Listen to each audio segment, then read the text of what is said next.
Bonjour mesdames et messieurs, bon réveil et bienvenue dans ce 6h30. Guillaume Soro appelle au pardon et à la réconciliation en Côte d'Ivoire. C'est tout le sens du message qu'il a livré hier lundi au cours de la cérémonie d'ouverture de la première session ordinaire du Parlement. C'est la première fois que les 255 députés élus en décembre dernier se retrouvent pour cette plénière, cette première session de la Troisième République. Un seul point était à l'ordre du jour, le discours inaugural du président de l'Assemblée nationale, Guillaume Kigbafori Soro. Je veux ici m'adresser à ceux de nos compatriotes qui se sont enfermés dans un autisme moral total. Je les appelle au pardon. Il est temps qu'ils ouvrent leur cœur comme nous ouvrons les nôtres, qu'ils demandent pardon comme nous demandons pardon nous-mêmes. Des paroles fortes pour faire bouger les lignes du pardon et de la réconciliation en Côte d'Ivoire. C'est l'exercice auquel s'est livré le président de l'Assemblée nationale à l'ouverture de la session ordinaire du Parlement. Mais pour y arriver, Guillaume Soro soutient qu'il faut agir sur plusieurs leviers socio-économiques, mais surtout sur celui de la justice. Il est par conséquent nécessaire qu'au plan interne, soit conduit de manière sereine mais diligente l'ensemble des processus judiciaires en cours afin de donner au chef de l'État lui-même les moyens juridiques lui permettant de clore politiquement le chapitre le moins glorieux de notre histoire par des gestes concrets qui consacrent le pardon et au-delà la réconciliation des cœurs et des esprits. La réconciliation au cœur de la première législature de la Troisième République, les députés souscrivent à ce projet. Nous sommes heureux de constater que pour cette législature, ce thème-là soit au centre du discours du premier responsable de cette institution. Mais il faut aller au-delà des discours. Il faut faire en sorte que dans les meilleurs délais, ce chantier-là soit emprunté par le gouvernement. À partir d'aujourd'hui, moi je me considère en tant que député comme en mission pour la réconciliation nationale. Nous avons un patrimoine commun qui est la Côte d'Ivoire.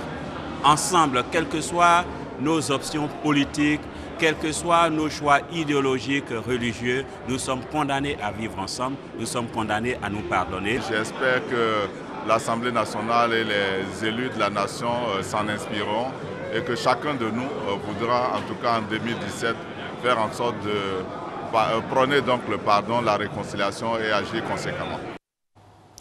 Parlons à présent cohésion sociale et pour cela, rendons-nous à Azaguié pour parler médiation, une médiation dont le conflit Abbé Malinké. Gabriel Zani. Habituellement animé, le corridor d'Azaguié est vide depuis le lundi 13 mars. Des tables, des caisses étalages de fruits et légumes renversés, brisés en morceaux. C'est tout ce qui reste d'une bagarre entre commerçantes.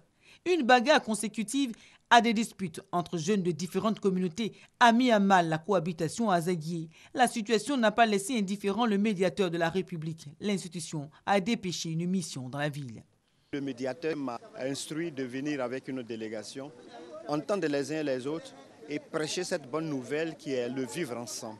En plus des dégâts matériels, les affrontements ont fait 3 morts et des blessés. Les familles éplorées ont reçu la visite de la délégation. Revenir sur ce qui n'a pas trop marché, on ne sait pas si c'est encore jeter l'huile dans le feu. Bon, je pense qu'il y a assez de démarches qui ont été faites. Donc c'était pouvoir amener la communication, la cohésion entre les deux communautés. Nous pensions que cette démarche va nous ramener la paix.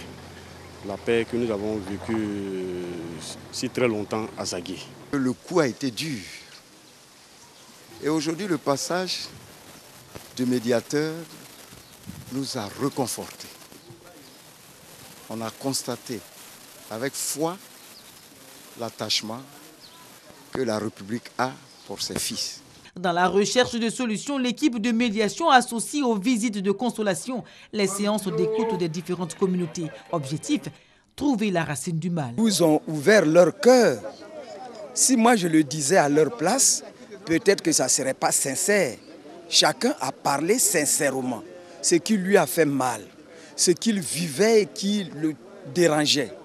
Alors aujourd'hui, devant le médiateur, chacun s'est exprimé, chacun s'est expliqué. Je pense que les rancœurs sont finies et les clameurs vont se taire et se taire pour toujours. Ça fait longtemps que nous vivons avec les abbés et la cohabitation a toujours été fraternelle. Avec leurs parents qui nous ont donné une partie de leur terre, nous nous sommes installés ici. Moi, mon père est venu ici en 1918, ce n'est pas d'aujourd'hui. Nous sommes tous nés ici. Nous ne connaissons qu'Azaguié, nous n'avons pas un autre village, ce n'est pas Azaguié. Aujourd'hui, ce qui se passe nous inquiète tous. Et ce que nous demandons, c'est que cette population abbé comprenne que ceux qui vivent avec eux ne sont pas leurs ennemis, nous sommes plutôt leurs amis. Et que s'il y a des histoires entre nous, qu'on essaie de laver le linge sale en famille. Les rues d'Azaguié portent encore les stigmates des affrontements qui, selon les témoignages, sont les conséquences d'une série de bagarres entre femmes et entre jeunes sans grand fondement. Les écoles, les établissements secondaires fermés au moment des faits ont rouvert. Les enseignants sont là, les élèves aussi, mais tout le monde n'est pas là. Aussi bien au niveau des élèves qu'au niveau des enseignants. Une reprise timide mais rassurante pour professeurs et élèves. On est content de venir à l'école pour venir étudier. On veut que l'année se passe bien. L'école n'est pas le seul secteur à avoir subi les affres du conflit. Le transport l'a été aussi. C'est pourquoi l'équipe de médiation a invité les parties en conflit à une réunion conjointe à la sous-préfecture. Un espace neutre pour sensibiliser au pardon. Nous vivons toujours ensemble. Et moi, ce que je vais dire après le passage, moi, je vais demander à ma population, qui était meurtrie hier, mais qui a tout abandonné, on doit faire une caravane de paix, une marche de la paix, pour leur prouver que nous sommes sincères et que nous avons tout fini, nous avons tout abandonné. La réconciliation, c'est d'amener les jeunes, les abbés, les vieux, pas les jeunes, c'est d'amener les vieux à rencontrer les vieux de la gare pour qu'on discute, pour qu'on essaie de trouver un terrain d'entente pour que cela ne revienne plus. Restaurer un climat de confiance entre les abbés et Malinké s'inscrit en premier sur la liste des priorités selon le médiateur. Il faut que des mesures d'accompagnement soient prises au niveau les plus élevés. Par exemple, nous avons pu obtenir la levée du couvre-feu, c'est bien. Mais certains commerçants ont tout perdu. Certaines personnes portent encore des balles. Il faut que nous trouvions des voies et moyens pour les soigner et les guérir. La vie reprend à Azaguié. Seulement voilà, les populations appellent de tous leurs vœux l'installation d'un commissariat de police pour renforcer les capacités de la brigade de gendarmerie. Le désarmement des jeunes demeure aussi une préoccupation majeure des responsables coutumiers et administratifs. Car ce conflit a démontré que de nombreuses armes à feu circulent encore à Azaguié. Ici, dans le district d'Abidjan, à Songon plus précisément, 80 000 logements sont en construction sur un espace de 429 hectares. Les chantiers, interrompus depuis plusieurs mois, ont donc repris. Hier, lundi 3 avril, le ministre de la Construction, du Logement, de l'Assainissement et de l'Urbanisme s'est rendu sur les lieux pour constater la reprise des travaux. Claude Isaac-Dé rassure que tout est mis en œuvre pour les travaux, pour que les travaux continuent jusqu'à leur achèvement. Konaté Moussa, reportage. Sur cet espace de 429 hectares à Songon-Kassamblé dans le district d'Abidjan, 80 000 logements sont en construction. Après plusieurs mois d'interruption liées à la purge des droits coutumiers, les travaux ont repris sur le site. Le chantier est désormais ouvert aux opérateurs. Le constat est fait par le ministre de la Construction, du Logement, de l'Assainissement et de l'Urbanisme. Ce site était bloqué depuis pratiquement un an. Donc il était important qu'on puisse discuter. Nous avons discuté avec les villageois, les planteurs, les propriétaires terriens, la chefferie, pour trouver des solutions pour que le site puisse être réouvert, pour que les travaux puissent redémarrer. Le chantier avait été ouvert depuis la fin de notre discussion il y a 15 jours.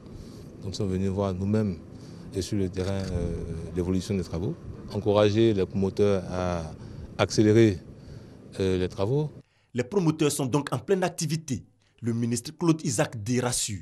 Tout est mis en œuvre afin que les travaux se poursuivent jusqu'à achèvement.